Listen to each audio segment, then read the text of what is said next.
Siblings share a unique bond shaped by childhood experiences, marked by both camaraderie and rivalry. Some siblings form inseparable friendships, offering constant support and understanding, while others clash frequently due to differing personalities and aspirations. Whether as best friends or frequent foes, sibling relationships deeply influence one's identity and approach to other relationships. Like it did mine. My life had been average at most. I lived in a family of 2 boys and 1 girl. There was my older brother Josh, me, and my younger sister Alex. We had a typical childhood, I guess. Josh was popular, with his blonde hair, blue eyes, and athletic build. Alex, early on, showed a penchant for sports and became the star athlete of the family. But myself, just like the rest of my life, was very average. I wasn't overly smart. I wasn't unattractive, but I didn't stand out. I had a small group of friends. And when compared to my siblings, that was average. But I idolized my older brother. Josh was everything I would never be. He had friends upon friends. He had a string of girlfriends starting from the time he was 11.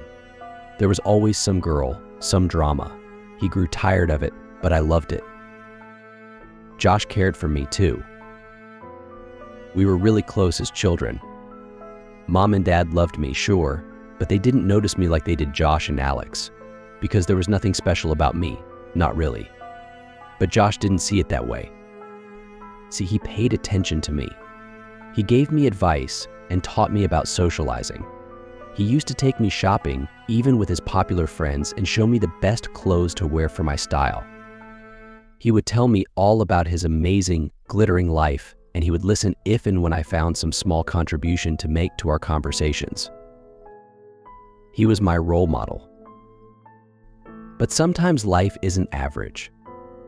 Sometimes it isn't typical. When Josh was 16 and I was 13, he was found in his room, a bottle of pills spilled out next to him.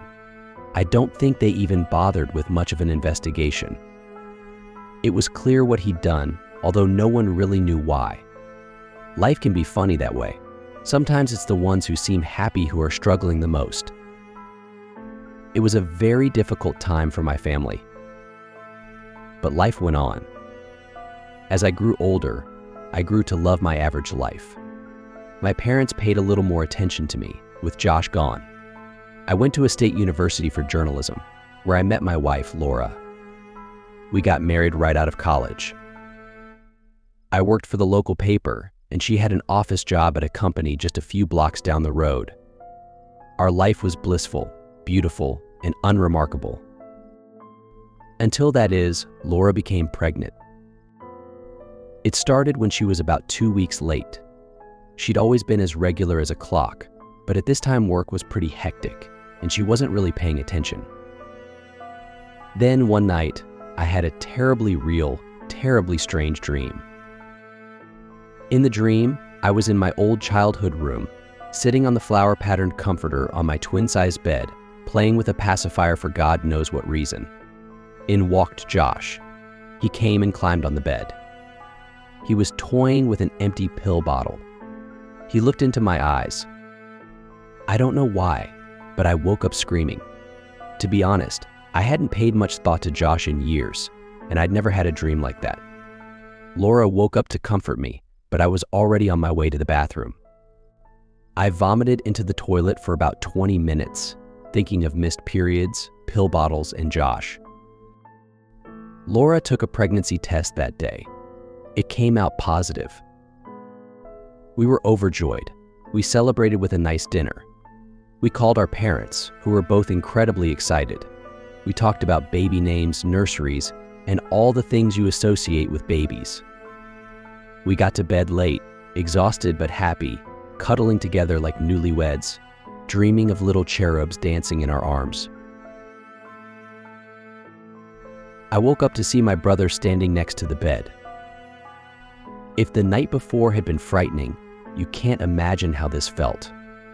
Here he was, Josh, the real and oh so very much deceased Josh. He stared down at me. I reached out and I almost felt as though I could touch him. But he turned and walked out of the room. From that day on, Josh was always there. He was standing next to the bed when I woke up in the morning. He followed me to work. He watched as I picked out baby clothes, occasionally fingering one or two items that he particularly liked. He was always there. Sure, I thought about telling Laura, but what would I say?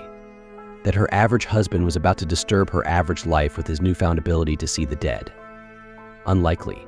Rather, I considered it a strange and extraordinary experience in my otherwise unremarkable life. Besides, I enjoyed it, in a way.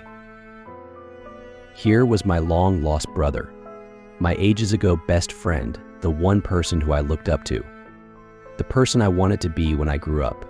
He was back again.